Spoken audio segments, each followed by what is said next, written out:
क्या आप लोगों को भी याद है ये भयानक मंजर? ये आग लगी तो थी दिल्ली में, पर मैंने इस आग की जलन दिल्ली से हजारों किलोमीटर दूर बिहार के एक छोटे से शहर में महसूस की थी।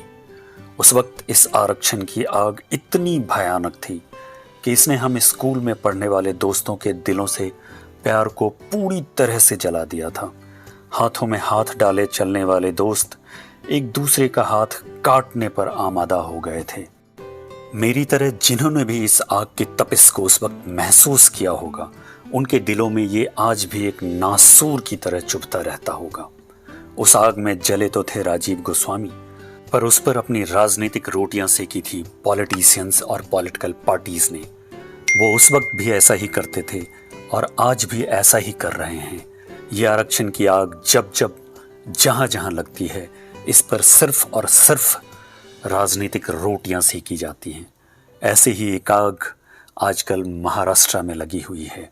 ये कमबख्त आरक्षण की आग, ये आग जिसकी मसाल आज मराठा क्रांति मोर्चा के हाथों में है। और ये मसाल अगर अपनी मांग मंगवाने में कामयाब हो गई तो इसी मसाल की आग से हर राज्य में एक ऐसी ही मसाल जलेगी और ऐसे ही किसी क्रांति मोर्चा को जन्म देगी। और अगर ऐसा हुआ तो बहुत भयानक होगा इसका अंजाम। ऐसी आग मोदी गवर्नमेंट तो क्या, किसी गवर्नमेंट के बुझाए नहीं बुझेगी। ये बार बार आरक्षण को लेकर होने वाले आंदोलन जो अक्सर हिंसक हो जाते हैं, इसमें दोष न तो मंडल कमीशन का है और न मराठा क्रांति मोर्चा जैसे किसी संगठन का। दोष उस कोख का है जो ऐसे आंदोलनों को जन्म देती है, आरक्षण की कोख। वैसे तो ये रिजर्वेशन सिस्टम अंग्रेजों के जमाने से ही चलता आ रहा है। इसे सबसे पहले 1919 में लागू किया गया था, पर आज़ाद भारत ने इसे इंडियन कॉन्स्टिट्यूशन में आर्टिकल 15 और आर्टिकल 16 के माध्यम से 1950 में लागू किया था। समय समय पर इसमें राजनीतिक जरूरतों के हिसाब से बदलाव भी होता आया है। 70 साल से ज़्यादा हो गया इस सिस्टम को लागू हुए, पर यह आज तक अपने उद्देश्यों में पूरी तरह कामयाब नहीं हो पाया। जिनके लिए इसे बनाया गया था उन्हें अभी भी पूरा फ़ायदा नहीं मिला। अब फ़ायदा मिला नहीं मिला, ये आरक्षण सिस्टम सही है गलत है, ये सब बहस का मुद्दा हो सकता है। पर एक बात जिस पर सभी प्रबुद्ध लोग सहमत हैं वो ये है कि इस रिजर्वेशन सिस्टम में, इसके स्वरूप में पूरी तरह से बदलाव अब जरूरी है।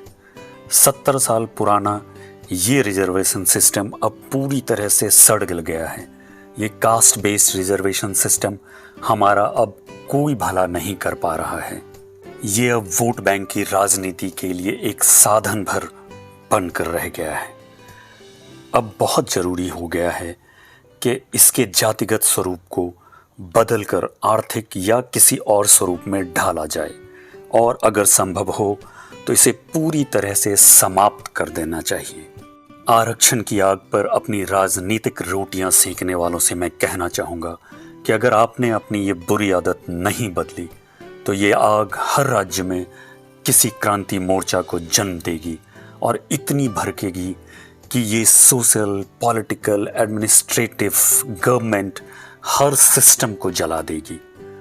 जस्ट पूछिंग में मैं आज आदरणीय प्रधानमंत्री जी से ये पूछना चाहूँगा कि आप तो एक बहुमत वाली सशक्त सरकार के मुखिया हैं। आपने तो डिजिटल इंडिया, आर्टिकल 370, राम जन्मभूमि जैसे बहुत सारे मुद्दों को एड्रेस किया है, उनका सल्यूशन निकाला है। क्या आपको इस रिजर्वेशन सिस्टम की खामियां नहीं दिखती, या फिर आपके लिए भी ये सिर्फ एक राजनीतिक रोटियां सेकने वाली आग भर बनकर रह गई है? आदरणीय प्रधानमंत्री जी, इस 70-75 साल पुराने सड़े गले सिस्टम को बदलने के लिए कुछ कीजिए। ये देश और इस देश की आने वाली पीढ़ियां आपका एहसान मंद रहेंगी। दोस्तों, अब इस पुराने सड़े गले सिस्टम में बदलाव आएगा या नहीं आएगा, मेरे सवालों का जवाब मुझे मिलेगा या नहीं मिलेगा, मुझे नहीं पता, पर मेरा काम है पूछना। So just पूछिंग।